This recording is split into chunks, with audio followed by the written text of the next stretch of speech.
Welcome to the Sisterhood of Sweat. Today, my special guest is Brandon Farbstein. He is a 19-year-old renowned motivational speaker and Gen Z activist, diagnosed with a rare form of dwarfism at the age of 2. Brandon spent the first 15 years of his life feeling invisible and without a purpose. He then discovered his calling on the Tedx stage, and since he's devoted his life's journey to change the lens through which people see their world.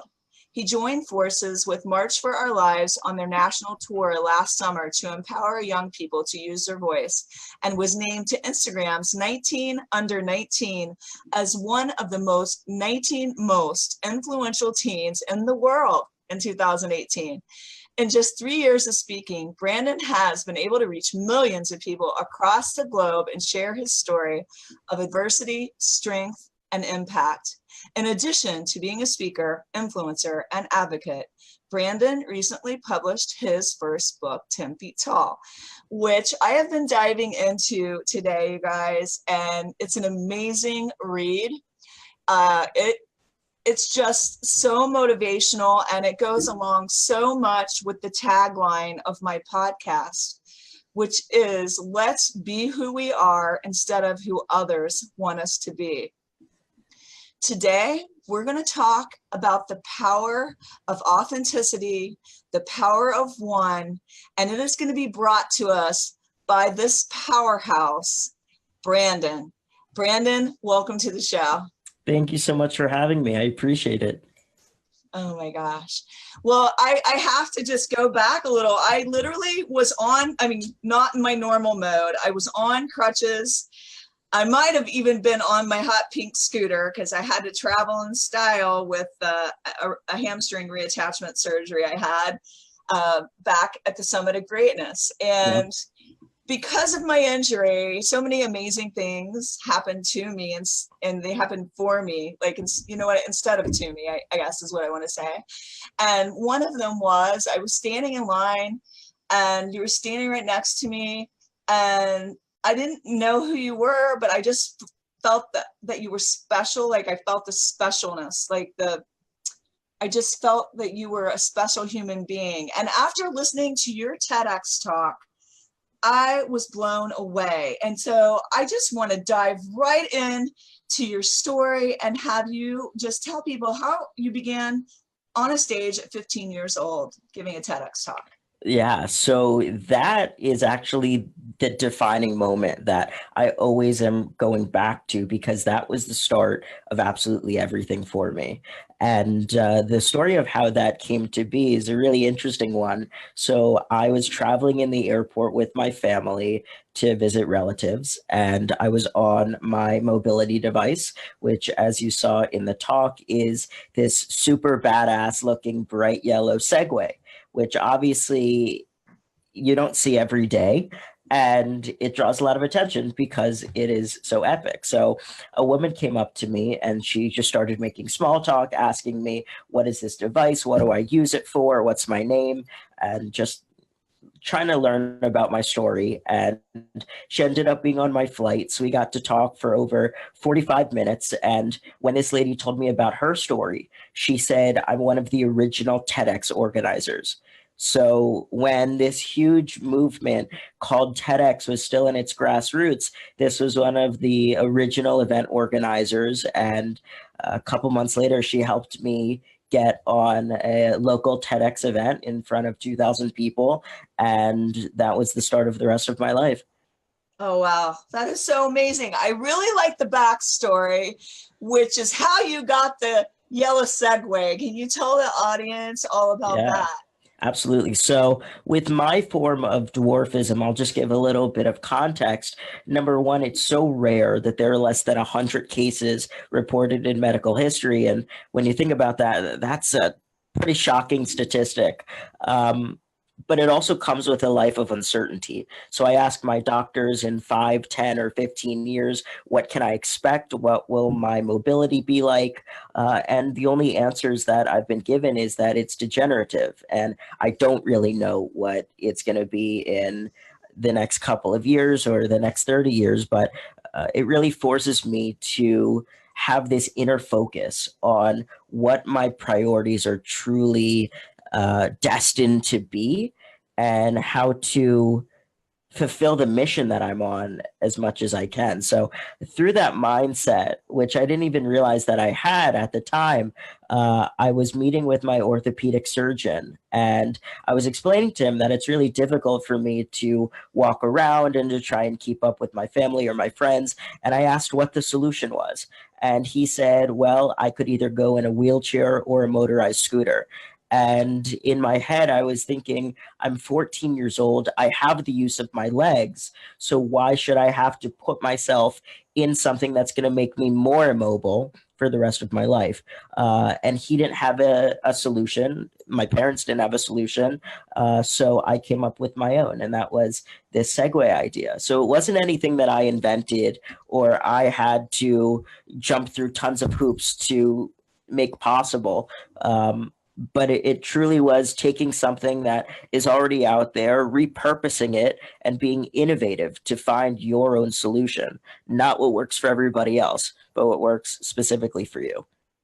I love how you took your own like way, your own path. And like when I had my hamstring surgery and I'm used to doing like jumping in the splits and flipping around, the doctor is like trying to tell, like not the doctor, but the physical therapist. They're basically, oh, I don't know if you'll ever be able to do that again. I don't know if you're going to do this and this. And, I had to find my own solution. And I love how you say that you choose your own path and your own solution and how you're going to react to adversity. And I really want you to just speak to the audience a little bit about that path, because you could have chose to be miserable. You could have chose to stay stuck in your adversity, but you embraced the suck and rose above.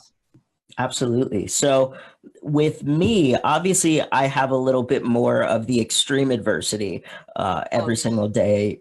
But what I've learned is that each moment that we consider is painful or that we feel stuck in truly is one of two things. It's either a lesson or it's a blessing in disguise.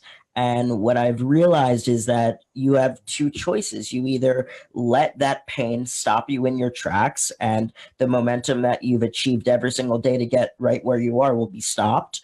Or you say, number two, I'm going to shift the lens that I look at this through. It's not an overwhelming problem. It's just another bump in the road, like I've had to overcome every other moment to get to where I am right now. And for me, I just was so sick of being miserable, of being hopeless, and I took control. And to be honest, it took me being at my lowest point. I was very close to suicide, and I had to learn it for myself.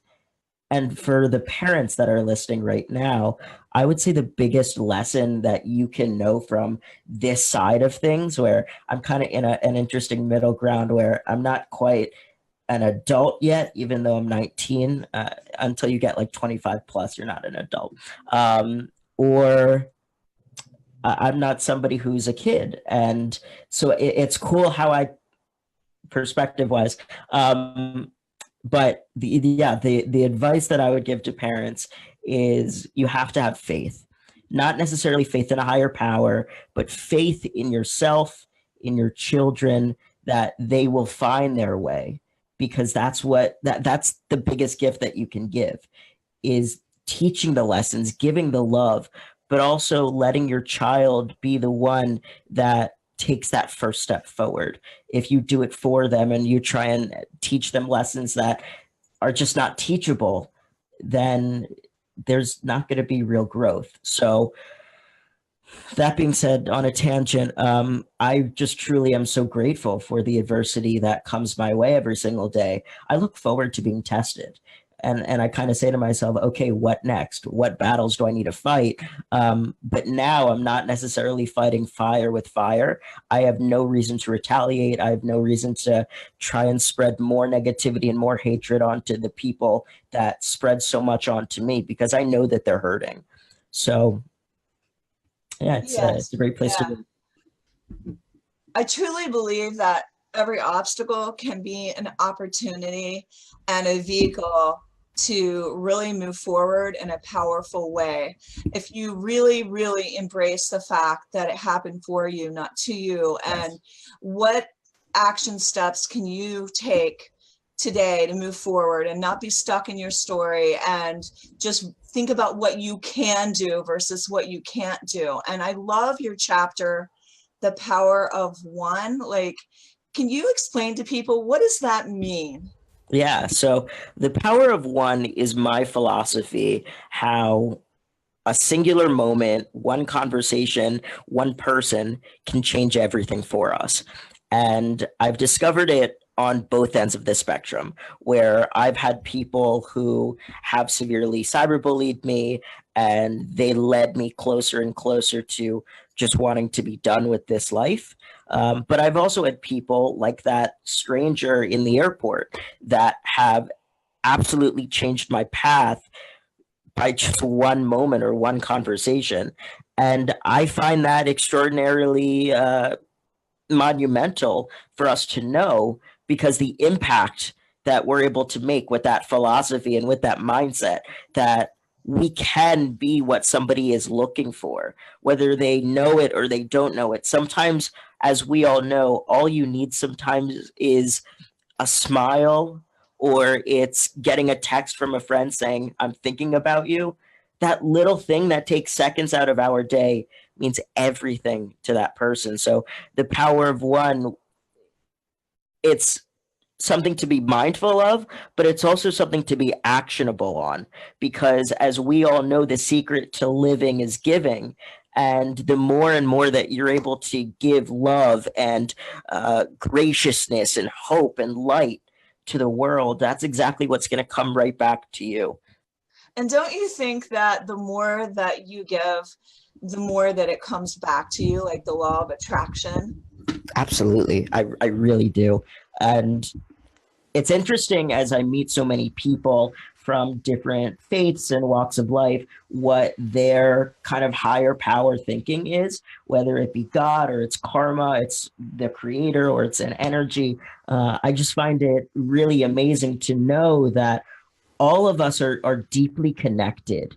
And it's easy to be divided by all of the uncommon traits and factors on each of us, because sometimes all we want to do is fit in with every other person. But you just truly have to be um, using the tools that you've been given, because if you're not being truly authentic and stepping into this person that at your core you know you are, then what is the point? Whose life are you living? Oh my gosh. And, I really believe in stepping into that power of being authentic, and I truly myself, I believe in a higher power. It would be inauthentic for me not to say so. And I believe in God, and I believe he directs your path and your footsteps, and that everything happens for a reason in your life, and that it's either a lesson. I don't believe that it's failure. I really believe that you're going to win or you're going to learn, like my friend Tony Watley says all the time. And I really believe that you can always find the good if you're looking for the good, you know, Yes. in every situation. Something that over the past few months, as I've been making a redesign of my life, and what that means is I'm 19 years old and I'm not enrolled in college. And I'm extremely proud of that, because through the gifts that I've been given, the impact that I'm able to make on people is pretty remarkable. And I'm at the point in my life where I know school and college will always be out there for me. And I need to take advantage of all of the energy and all of the passion that I have every single day to try and transform as many lives as possible. So to go back to what I was saying, I truly believe where focus goes, energy flows. And I'm not saying it's as simple as snapping your fingers and thinking a positive thought and all of a sudden being cured of depression, but It helps.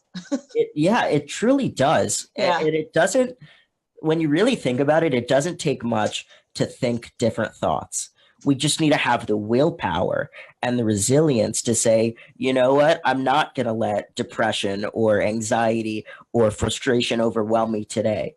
Say bye, Felicia, to that, slam the door on its face, and start rewiring how your brain works. You are in control. Trust me, I know mental illness and I know how there are sometimes chemical imbalances that Yes. overwhelm us, and we need to find different ways to correct that. But that's one aspect of things. Even if you find a medication or a supplement that changes the chemical imbalance, that's still not going to be the full cure. You have to understand the power of your mind and also the influences that are flooding at you every single day, especially on Facebook and Instagram and Twitter and social media, where number one, we compare ourselves to everybody around us. It's not just a teenage thing anymore. We are forced to compare ourselves to everybody around us. And it gets us in this toxic mindset of thinking that we're not enough and we always want more. So it seems like it's connecting us, but in my opinion, it's also forcing us into this dark tunnel of inauthenticity where we're just hiding behind a curtain Mm. and we're never able to be who we Oh, truly wow. are. That just went right through me because in our mastermind, my mastermind that I created, we were just talking about this, and it hit really, really close to home because as a young girl growing up, I had to hide the secrets of my mother, who was manic depressive and, tried to commit suicide just so many times, and just having to come home to, not knowing what I'm going to find at home, and her being in the hospital, and, she had a chemical imbalance. And at the time I didn't understand it. I just knew that I didn't want to ever have it. And so I started into a life of fitness because it lifted my mood, and I knew that I could help lift other people's moods. And so that was my simple way of handling it as a young girl. But just shedding the secrets that we keep, it empowers you to be able to help yourself and help others. Right. And having that conversation, being unafraid, because there are thousands upon millions of people suffering with anxiety and depression. And I think more than medicine is important. It's about what you're filling your mind with. It's about the action steps that you take, getting up and getting moving, and listening to a podcast that hits you in the heart, and listening to motivational speakers like you that have been through this. And I just think that this is so great that we're having this conversation today. I truly, like you said before, I also believe that everything happens for a reason.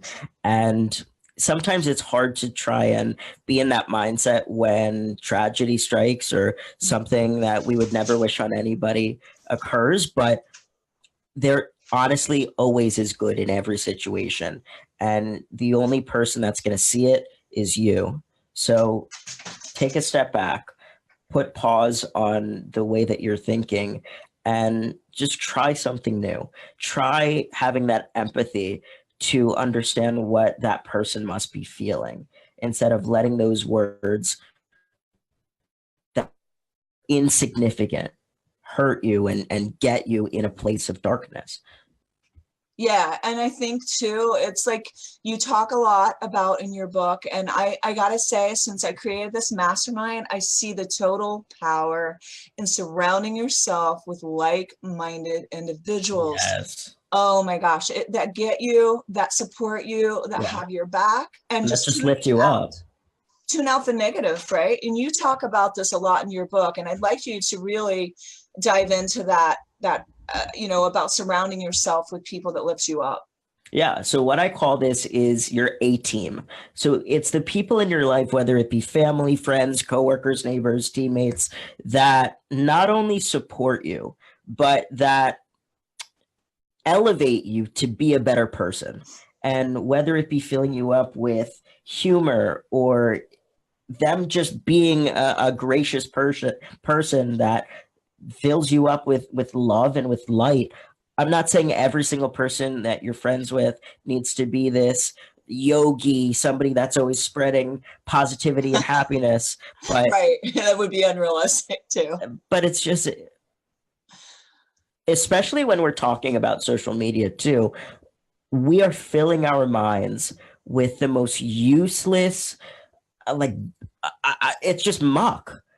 We're controlling the mood that we're in, because when you think about it, if all you're seeing on Facebook are friends constantly yelling about politics, saying how much they hate their life, hate the world, and like F you, F them, whatever, no wonder why you're feeling angry or depressed or you're not lit up. That muck is not going to light you up.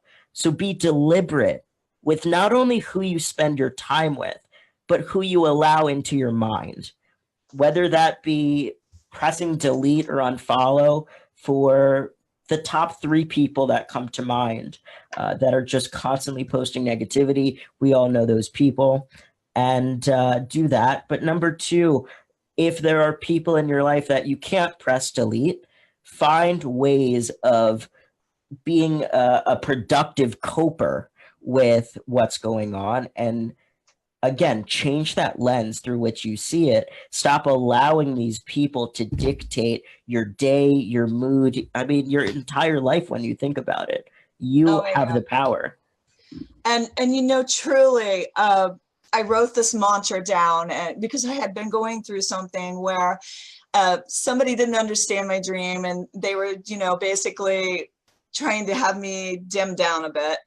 And I just really, what you were talking about on Money Matters really hit me clean through, right through the heart, where you talked about, even if it's a family member, even if, it's a friend, that you might have to separate yourself from that negativity. And one of the things I wrote down, this was a mantra: I'm not putting my life, my decisions, and my happiness in the hands of anyone else. And I truly believe that you can't put the keys to your happiness in anyone else's pocket, Right. that it is up to you to live what is in your heart, what has been authentically placed there, and live your dreams. Yes, absolutely. And I just thought that your conversation on Money Matters, you guys will have to check out that podcast. I don't know how old it was, but it doesn't matter. To me, it was timeless and powerful, because you talked so much about just the power of being yourself. Yeah. It's so easy to have the perspective that you don't have enough or that you aren't perfect, because none of us are. But honestly, the way that you think controls the way that you feel. And I keep going back to it, but that's because there is so much power in it. And that is the one actionable step that you don't need anything else to line up in order to start implementing it. So the next time that you have a thought or have a situation that just won't go away, find ways to make it go away. I'm not trying to sound stupid or like a simpleton by saying it's so easy, but it truly is. And in my own journey, something that I do, again, to go back to my condition, I deal with a ton every day, and most of it is negative. Um, but I stop looking at pain and I stop looking at suffering as something I need to go through. An example of that is when I was younger. So I would say as recent as of 2 years ago, I would be in excruciating pain every single day. And I wasn't really able to walk around a lot and be physical. And the more that I started working on myself and healing from the past traumas that were still open wounds and stepping into my truth, the pain started lessening and lessening. And now, yeah, I'm still achy and I'm in pain, but it's nowhere near how it used to be. And I'm physically deteriorating as I get older. So I find that pretty incredible that you're essentially saying to your physiology, I'm going to fill you up with positivity, with strength, and there's going to be shit that still hits you, but I'm not going to let that overwhelm you. And the brain truly controls everything. I am such a believer in working on what you fill your mind with, what you think about, and what you say to yourself, because there is complete power in your words to yourself, because you are listening more than anything Right. to what you are saying. And the very first thing when somebody comes into my studio, I say to them is, we got to work on that stinking thinking. We have to like fix what's in the heart's coming out the mouth. We have to really work on the mind, body, spirit. Just to be a little cliche, I really believe that they all go hand in hand Yes. to, create the reality that you're living. And you have to really watch what you're saying, because that's the direction your life is headed, is what's coming out of your mouth. Right. So you got to clean that up. And to kind of piggyback off of that, the things that we think define us are truly mental roadblocks when you think about it, because those are all limiting beliefs. So I Oh can yeah. easily say, I'm 19 years old. I won't be able to do the things that my colleagues who are 40, 50, 60 years older than me will do, or have been able to achieve. But that's such a limiting belief. And I love to prove myself wrong too. Um, and we just have to change the processes of what was going on in the past if we want different results moving forward. So I changed the definition of myself. Instead of saying I'm 19 and I'm 3'9" and here are the things that I'm not able to do, I still have those same things that are in my life, obviously, but none of that defines me. uh, I'm 10 feet tall, obviously, and in the messaging and in the hopefully the character that I display for everybody. But I just choose not to let limiting beliefs overrun my life anymore. They've done too much damage before. And so what I really commend you on is, instead of focusing on your limitations, which we all have some, you focused on your light. And that is what makes you just powerful beyond belief and draws people to you. And your message is so powerful. If the listeners out there could truly grab a hold of what Brandon is laying down. He likes to be called Brad, I think. No, not Oh, okay. anymore. Not anymore. Changed it again. Yeah. Okay. But what he's laying down today, if you could really grab a hold of that message, it will change your life, because so many of us are taught that it's bad or it's wrong to be who we are. Oh my gosh, what a freaking lie.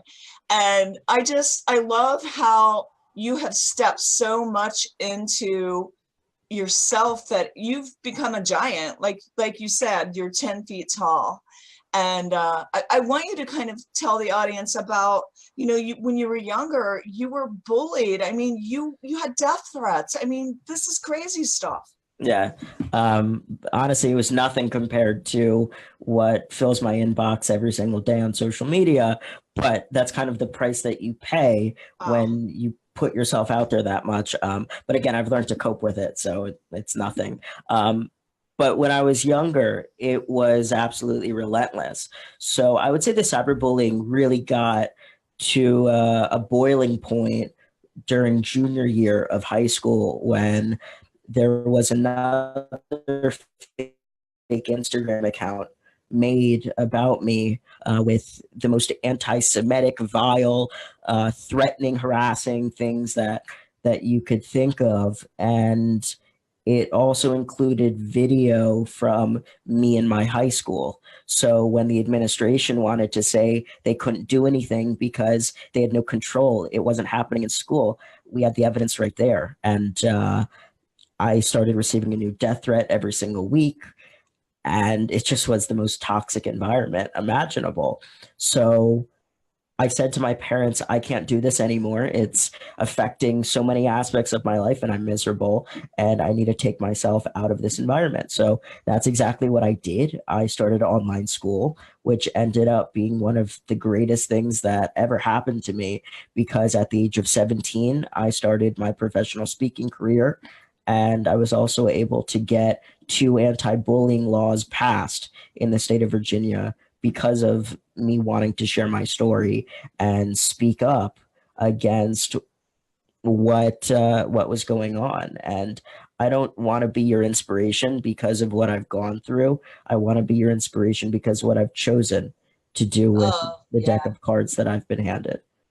that's powerful. And I just think that, many of us, you can be an adult and still be bullied. I mean, Yes, it's just this power of conformity to the masses, and follow the herd mentality. And right. I'm not a believer in herd mentality at all. Mm-mm.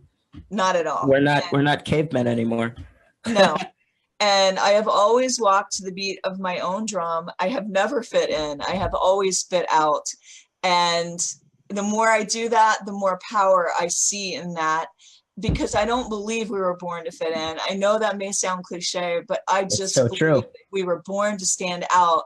And you do so by being yourself. Like Steve Harvey, he talks so much about just the power and, him being him, that, I mean, I can't do his comedy, that would not, I'm funny accidentally, not on purpose. Right. Right. Oh my gosh, oh my gosh. So with all of that said, you've stepped into this amazing life. What got you writing a book, and can you kind of talk about the process of how that evolved? Yeah. So everybody, since I really professionally started speaking a lot, so many people have said you need to write a book, you need to share your story. And I never thought that I had it in me, especially being this young. But I then adopted the mindset that people want to hear my perspective. And I know it'll help a whole new audience of people that normally wouldn't be able to receive my message, whether it because they don't follow me on social media or they haven't seen me speak. But the book process took about 9 months from start to finish, and it is self-published. So I had to figure everything out myself, and I'm actually really grateful for my first book being this process because I now have a foundation for conversations that I'm having with different publishers and moving forward to my New York Times bestseller, which hopefully will come out by the time I turn 21. I'm manifesting that really hard. Um, but it's been a really great process and it's been out since November, so almost 3 months now, and it's gone to I don't even know how many countries already. It's just really nice to have something tangible that people can open up at any time and get very specific actionable items that I adopted for my own journey and how they can as well to not only step in their truth but to use what they've been given, whether it be the differentiators or the adversity or whatever it is that has led you here. It's really extraordinary when you're able to use all of that and be productive, not only for yourself, but to help other people with it as well. So it's it's been a very cool process. What has been your greatest triumph through speaking and writing this book that has just really wowed you? Um, I guess I never really thought that what I am doing now is what I would do. And so I'm genuinely very proud of the person that I am today. And I want to be the person that I needed when I was at my lowest point. So to be that for now almost 5 million people, it's beyond fulfilling. It's beyond, it's hard to put into words, but my journey is magical and I wouldn't change anything that I have for the world. And I just really want to acknowledge you for how you have taken your struggle and turned it into your strength by the choices you have made, and that you're shining your light for others. I don't know how many times I have heard from people that you've got to step into your truth because other people are waiting for you. Yeah. And it's true. It's true, because you stepping into your truth is helping everybody else out there who needs it.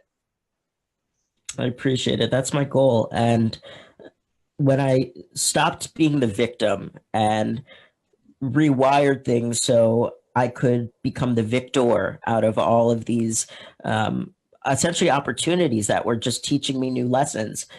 But you have to take advantage of the people in your life that support you, that love you, because you can't do anything extraordinary alone.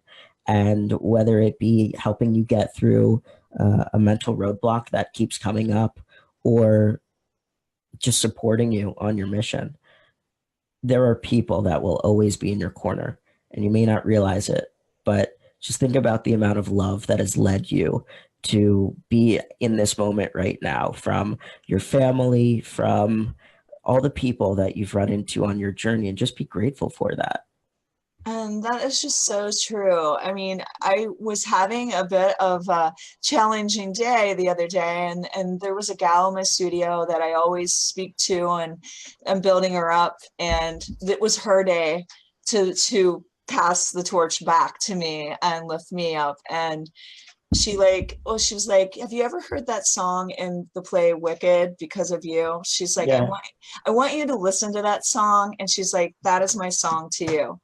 And it just, oh my gosh, it just really made me realize the impact that I was making, and it made it all worth it. It made it all worth it. That's so awesome. Well, I really have so much gained so much from just having this conversation with you. And I'm sure the audience is wanting to know where they can get your book and get in touch with you on social media. Definitely. So the book 10 Feet Tall is available on Amazon. Just either search 10 Feet Tall or Brandon Farbstein.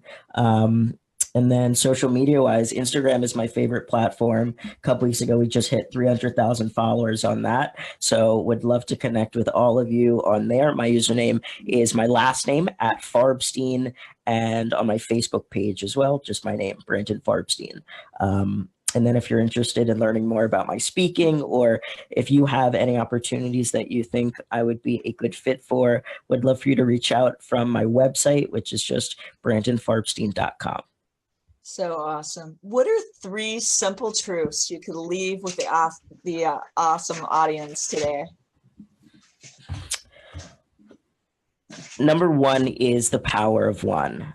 How sometimes all it takes to change somebody else's journey is you. Number 2, you don't need to change everything for everything to change.